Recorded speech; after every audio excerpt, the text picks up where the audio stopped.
Ya, Ibu dan teman-teman, selamat pagi. Kami dari PKK 5 kelompok 2 yang terdiri dari 11 orang akan membahas tentang produksi. Ya, teman-teman dan Ibu bisa dilihat nama-nama kami ini. Ada 11 orang. Kita langsung saja masuk ke materi ya, teman-teman dan Ibu. Dan di slide kedua kali ini kita akan membahas tentang makna produksi, konsumsi, dan distribusi. Yang pertama ialah produksi adalah suatu proses untuk membuat barang dan jasa. Produksi dilakukan oleh produsen. Dalam arti, produsen dalam ekonomi sendiri memegang peranan paling penting, di mana produsen bertugas memproduksi dan menyediakan barang kebutuhan pasar. Produksi sendiri juga bisa berarti suatu kegiatan yang memberikan nilai guna pada benda-benda tertentu atau menciptakan benda baru dari faktor produksi sebagai kebutuhan untuk konsumen. Selanjutnya, konsumsi. Konsumsi adalah proses menikmati, menggunakan atau memakai barang maupun jasa. Konsumsi dilakukan oleh konsumen. Contohnya, dapat dilihat dari kegiatan yang dilakukan kita sehari-hari, tanpa disadari bahwa kegiatan tersebut merupakan kegiatan konsumtif. Adapun contoh kegiatan konsumtif seperti menggunakan sebuah aplikasi online dalam memesan layanan transportasi. Selain itu, kegiatan belanja yang biasanya dilakukan secara langsung maupun daring untuk memenuhi kebutuhan sehari-hari atau kepuasan semata. Pada intinya di sini, di mana kita membelanjakan atau mengorbankan sesuatu untuk kebutuhan atau kepuasan, maka hal tersebut bisa dimaksud sebagai kegiatan konsumtif.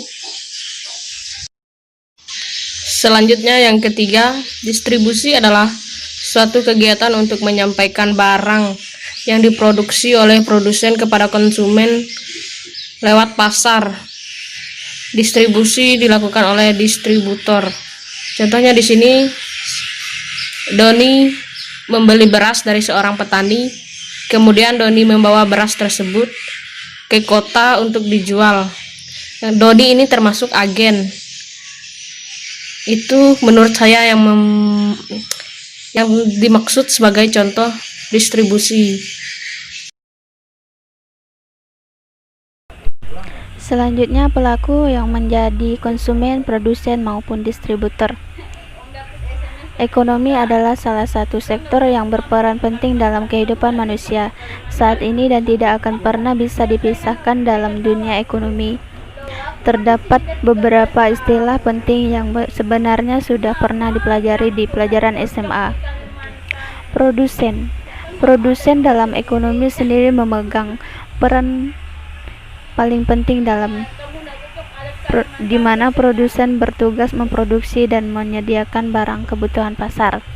Jika diartikan menurut bahasa, produsen berarti penghasil atau orang yang memproduksi barang dan jasa untuk dimanfaatkan pasar. Produksi sendiri juga berarti suatu kegiatan produksi untuk kebutuhan konsumen. Pada dasarnya, posisi produsen dalam dunia ekonomi adalah sebagai pembuat atau penghasil.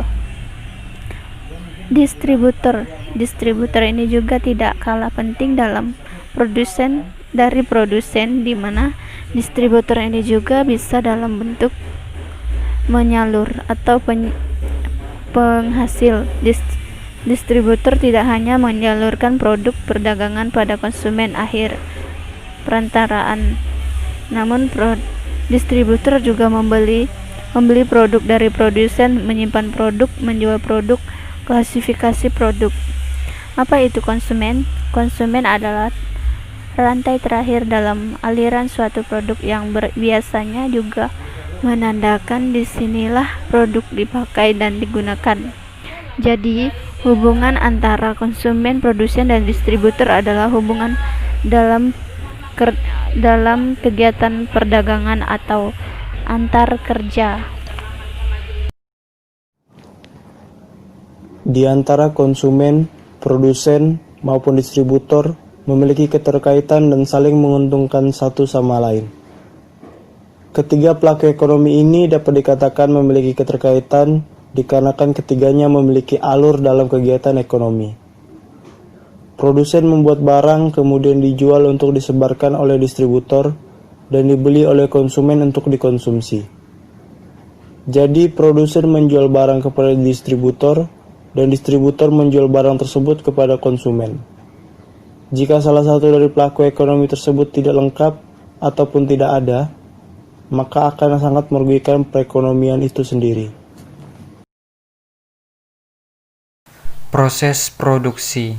Dalam pengertiannya, proses produksi adalah tahap-tahap yang harus dilewati dalam memproduksi barang atau jasa. Dalam proses produksi membutuhkan waktu yang berbeda-beda. Ada proses produksi membutuhkan waktu yang lama dan ada yang sebentar.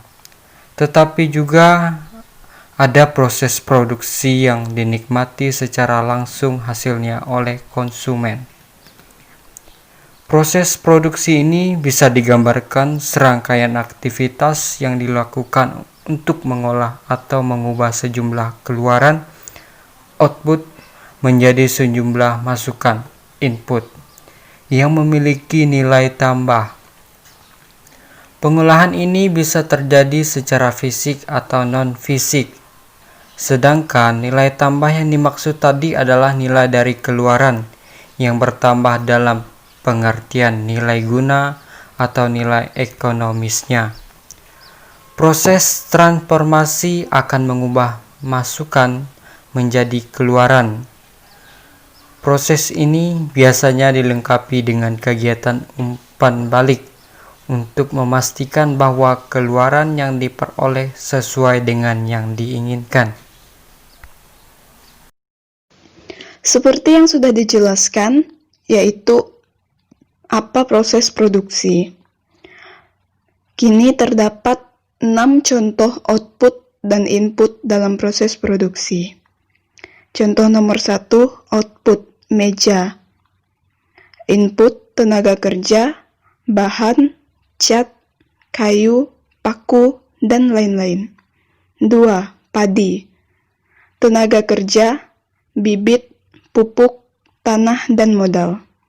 3, pelayanan bagi penumpang, sopir, motor atau mobil, dan gadget.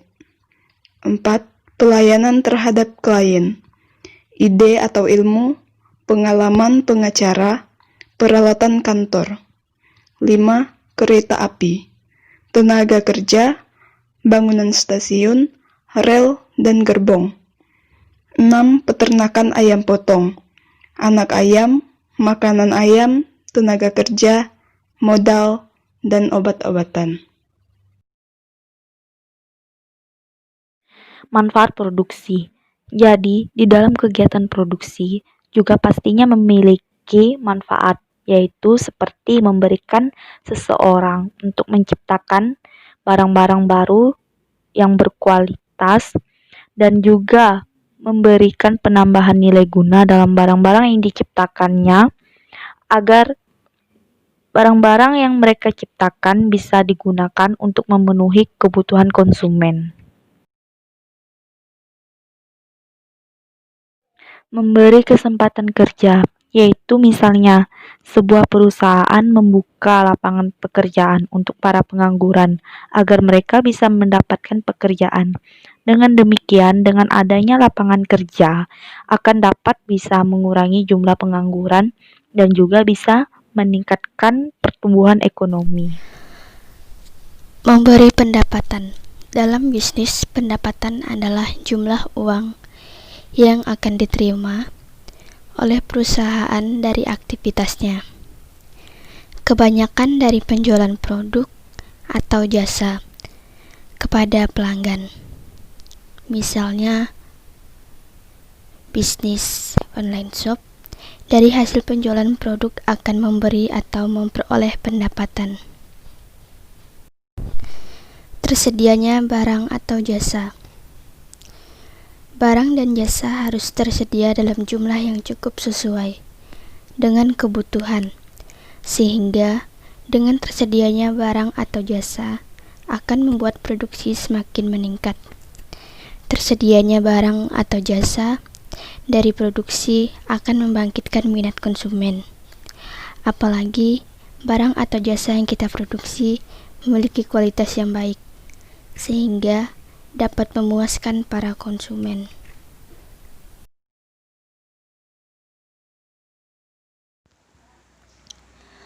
Selanjutnya, persiapan-persiapan dalam menjadi produsen.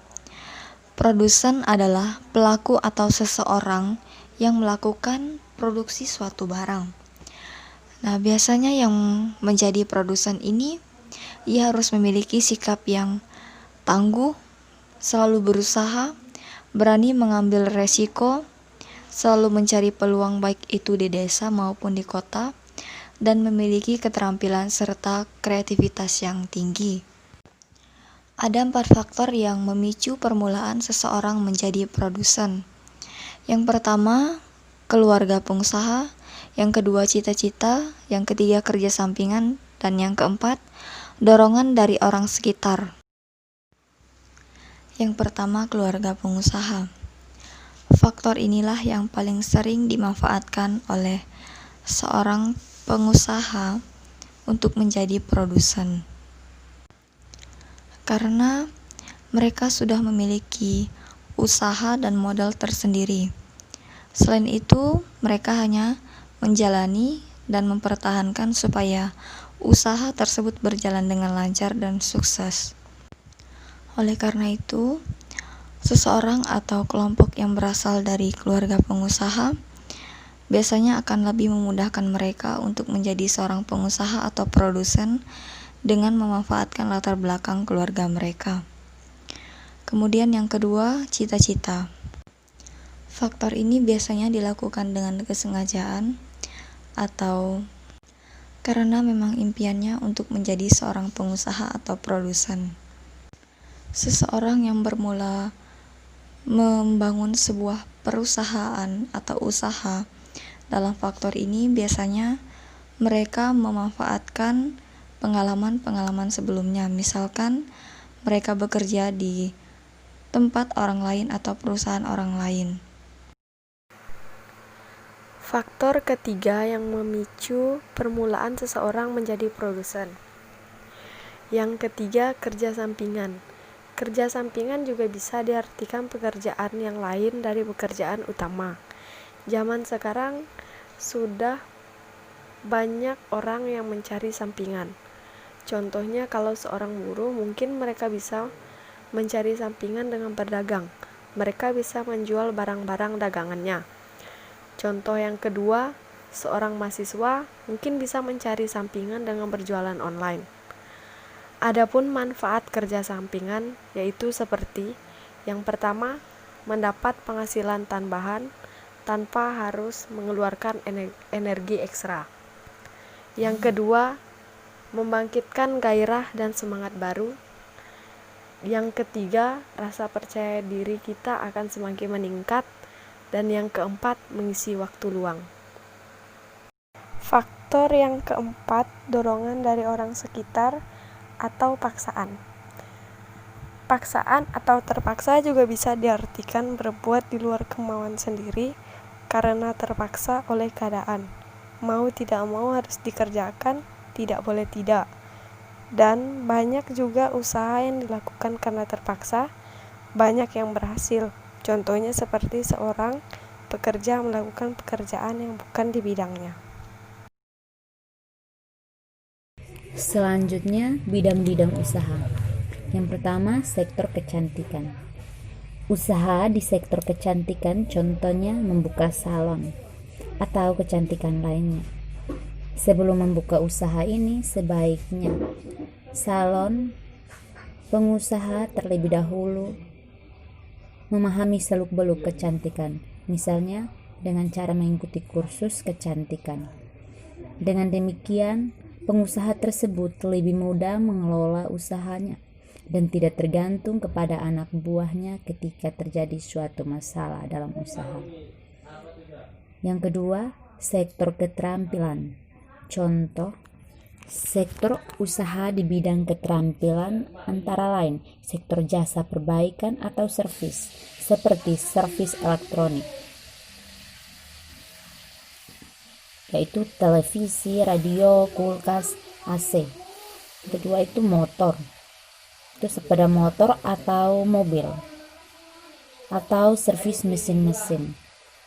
Seperti halnya dengan sektor kecantikan, salon, pengusaha di sektor keterampilan jasa juga perlu mengikuti pelatihan terkait keterampilan yang akan dimilikinya.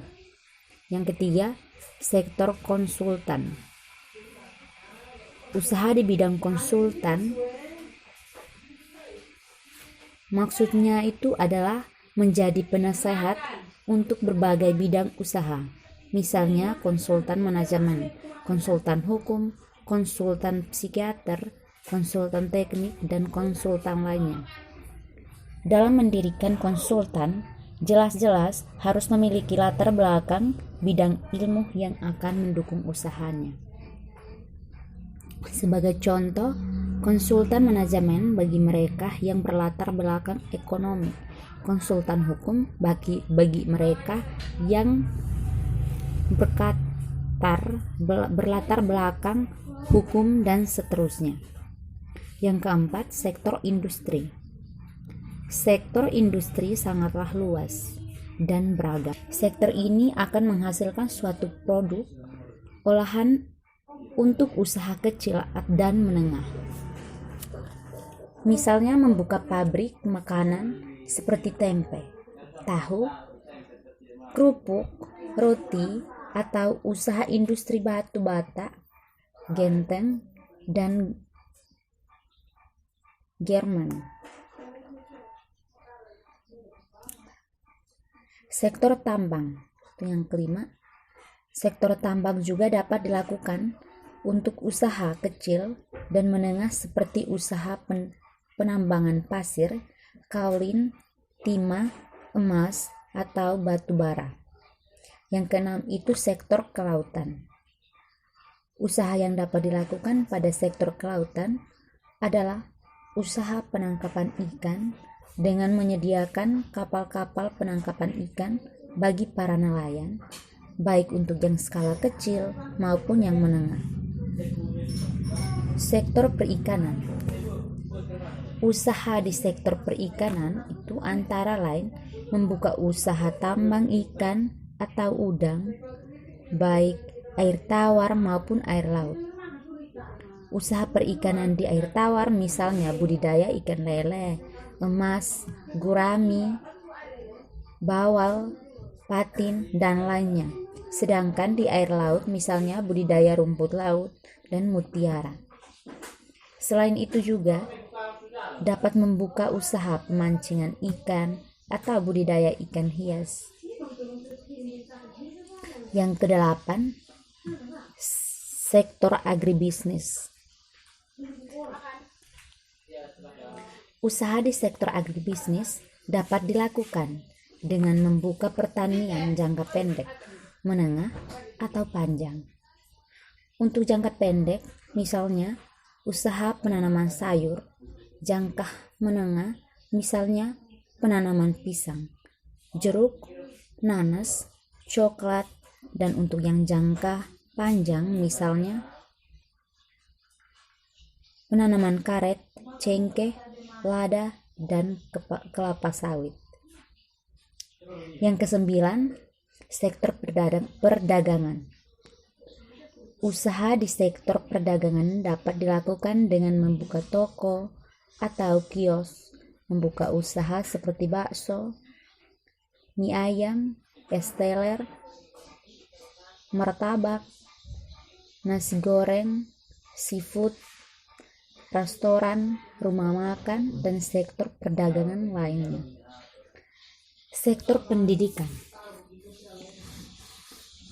Usaha di sektor pendidikan yang dapat dilakukan adalah membuka lembaga pelatihan, atau kursus-kursus, mendirikan sekolah, taman kanak-kanak, sekolah dasar, dan yayasan lainnya.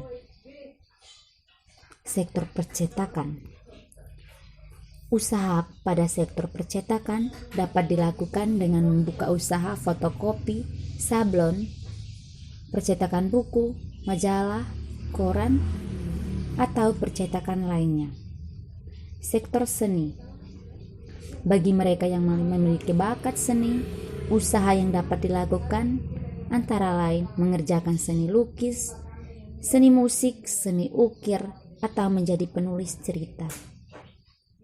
Yang ke-13, sektor pertanian. Sektor pertanian merupakan sektor yang mempunyai peranan strategis dalam struktur pembangunan perekonomian nasional. Sektor pertanian meliputi subsektor tanaman bahan makanan, subsektor hortikultura, subsektor perikanan, subsektor peternakan, dan subsektor kehutanan. Yang ke-14, sektor pariwisata. Usaha di sektor pariwisata yang dapat dijalankan antara lain membuka biro perjalanan, usaha wisata, membuka tempat penginapan, motel atau hotel. Selain itu juga dapat didirikan tempat-tempat hiburan seperti karaoke, bar, dan lain. Ya, Ibu dan teman-teman, sekian presentasi video dari kami yang berdurasi sekitar 21 menit. Terima kasih atas segala perhatiannya. Kurang lebihnya kami mohon maaf.